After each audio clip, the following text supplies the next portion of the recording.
स्वागत है आपका फिर से एक नए टॉपिक में। और आज हम बात करने वाले हैं बेसोफिल्स का हाई लेवल। बेसोफिल्स का हाई लेवल बहुत ही कम देखने को मिलता है, लेकिन कई रिपोर्ट्स में, कई वीडियोस में आपको बताया जाता है कि इसका कोई मतलब नहीं होता। भैया अगर मतलब नहीं होता तो बेसोफिल्स यहाँ पर आपके शरीर में क्यों आती, ये मुझे बता दीजिए। अगर बेसोफिल्स का लेवल कोई मतलब ही नहीं है कि ये कभी भी बढ़ सकता है, कभी भी कम हो सकता है, तो फिर ये ब्लड में नेचर ने क्यों बनाया?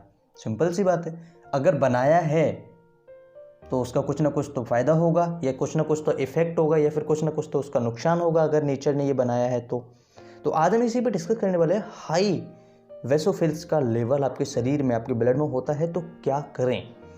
और आज का वीडियो आई थिंक लेट है थोड़ा सा, मैं सॉरी हूँ उसके लिए, क्योंकि थोड़ा सा बिजी था मैं कहीं, इसलिए आपका वीडियो अपलोड नहीं कर पाया। और आपको एक वीडियो तो खैर मिल रहा होगा मॉर्निंग में 8 बजे।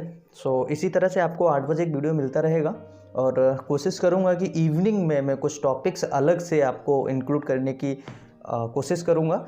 तो यहाँ पर अगर आप चैनल पर नए हो तो चैनल को सब्सक्राइब ज़रूर कर लेना, और पास में बने बेल आइकन बटन को ज़रूर ऑन करना, ऑल पर करना, क्योंकि जब भी मैं कोई वीडियो अपलोड करूँगा तो आपको सबसे पहले प्राप्त होगी। तो चलिए टाइम ना गवाते हुए हम चलते हैं अपने टॉपिक की तरफ और स्टार्ट करते हैं अपना टॉपिक, वेसोफिल्स का लेवल हाई होना। बेसोफिल्स का लेवल हाई होना नेचर ने बनाया है, इसका कुछ ना कुछ तो उपयोग, कुछ ना कुछ यूज तो बॉडी में होगा। तो समझ लेते हैं, बेसोफिल्स अगर लेवल में बढ़ती है तो इसे हम कहते हैं वेसोफीलिया, और अगर लेवल में कम होती है तो इसे हम कहते हैं वेसोपीनिया।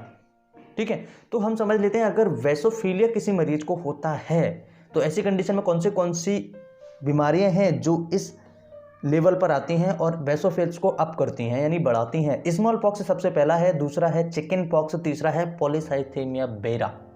3 बीमारियां मैंने आपको बता दी। तीसरा जो चौथी बीमारी है अर्टिकेरिया, यानी स्किन डिसऑर्डर्स। ये अर्टिकेरिया जो है आपने बहुत ही कम, मैंने जितनी भी वीडियो अपलोड करी हैं ब्लड टेस्ट से रिलेटेड, उनमें आपने नहीं देखा होगा, लेकिन इसमें मैं आपको बता रहा हूँ। इसका मतलब कहीं ना कहीं इसका महत्वपूर्ण रोल है अर्टिकेरिया में, यानी कि एलर्जिक रिएक्शन, एलर्जिक रिस्पॉन्स भी ये वेसोफिल्स कभी कभार करता है। तो आपको ध्यान रखना है, urticaria, small pox, chicken pox and polycythaemia बेरा। इसके अलावा कैंसर जैसी बीमारियों में बढ़ता है, और मायोक्सेडिमा अगर किसी को होता है, ऐसी कंडीशन में भी बेसोफिल्स का लेवल बढ़ता है, यानी कि थायराइड से रिलेटेड बीमारी। ठीक है, इसके अलावा भी किसी की अगर स्प्लीन निकाल दी जाए तो स्प्लीन निकालने के बाद भी मरीज को वेसोफिल्स का लेवल बढ़ सकता है। हॉजकिन डिसीज आपका लिम्फेटिक सिस्टम की बीमारी होती है, लिम्फ नोड्स जो होते हैं उसकी बीमारी होती है। लिम्फेटिक सिस्टम स्पेशली हम इसमें इंक्लूड करते हैं, उसकी बीमारी होती है। तो यहाँ पर ये लेवल आपका बढ़ सकता है। यहाँ पर हम देख रहे हैं 0 से 2 होना चाहिए, कई बुक्स में होता है 0 से 1 रहना चाहिए, लेकिन कई रिपोर्ट्स में, कई वीडियोस में बताया गया है कि अगर ये नहीं होता तब भी कोई दिक्कत नहीं है, लेकिन अगर बढ़ता है तो जनरली भी बढ़ जाता है, लेकिन ऐसा नहीं है, ये स्पेसिफिक बीमारी में बढ़ता है। ओके, तो यहाँ पर हमने बताया हॉजकिन डिसीज, अर्टिकेरिया पिगमेंटोसा, और इसके अलावा पॉलीसाइथेमिया बेरा बता चुका हूँ। क्रॉनिक माइलॉइड ल्यूकेमिया में भी ये बढ़ता है। तो हम एक बार रिव्यू कर लेते हैं कौन सी बीमारियों में बढ़ता है। Urticaria, small pox, chicken pox, polycythaemia vera, chronic myeloid leukaemia, और इसके अलावा होता है myxoedema, ulcerative colitis, splenectomy, Hodgkin disease और अर्टिकेरिया पिगमेंटोसा। इतनी सारी बीमारियों में बढ़ता है, और कई सारी वीडियोस यूट्यूब पे अपलोडेड हैं, बोलते हैं कि भैया इसका कोई मतलब नहीं है। भैया इसका मतलब है, जिस चीज़ का फ़ायदा है उसका नुकसान भी होता है। कुछ लोग कहते हैं कि होम्योपैथी काम नहीं करती, होम्योपैथी का कोई नुकसान नहीं होता। मैं उन व्यक्तियों को सलाह देना चाहता हूँ, जिस चीज़ का फ़ायदा है दुनिया में उसका नुकसान भी होता है, इस बात को हमेशा याद रखना।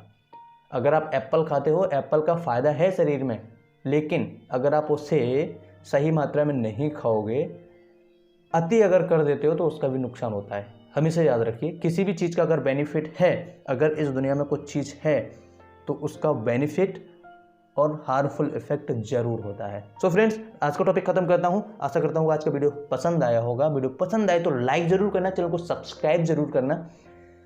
इसी तरह के किसी नए टॉपिक देखने के लिए मैं फिर मिलूंगा इसी तरह के किसी नए टॉपिक में। तब तक के लिए bye bye, take care, thank you for watching.